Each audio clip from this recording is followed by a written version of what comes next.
রবিবারের মধ্যে সংসদের সংস্কার পরিষদের অধিবেশন না ডাকলে কঠোর আন্দোলনের হুঁশিয়ারি দিয়েছে জামায়াত সহ ১১ দল। দুপুরে রাজধানীর মগবাজারে দলটির কেন্দ্রীয় কার্যালয়ে ১১ দলের লিয়াজু কমিটির জরুরি বৈঠক শেষে এই হুঁশিয়ারি দেন জামায়াতের সহকারী সেক্রেটারি জেনারেল হামিদুর রহমান আজাদ। বলেন, সংস্কার পরিষদের শপথ না নিয়ে জাতির সাথে বিশ্বাসঘাতকতা করেছে বিএনপি।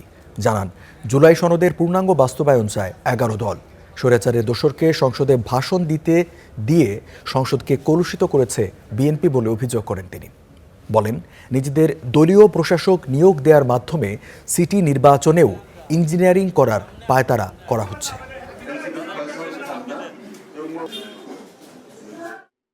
জুলাই সনদ বাস্তবায়নের জন্য যদি দ্রুত ব্যবস্থা না নেওয়া হয়, অর্থাৎ আগামীকালের মধ্যে যদি অধিবেশন ডাকার জন্য উদ্যোগ গ্রহণ না করা হয়, জনগণকে সাথে নিয়ে জনগণের সম্মান মর্যাদা আকাঙ্ক্ষা সমুন্নত রাখার জন্যেই আমরা রাজপথের আন্দোলনে যেতে বাধ্য হব।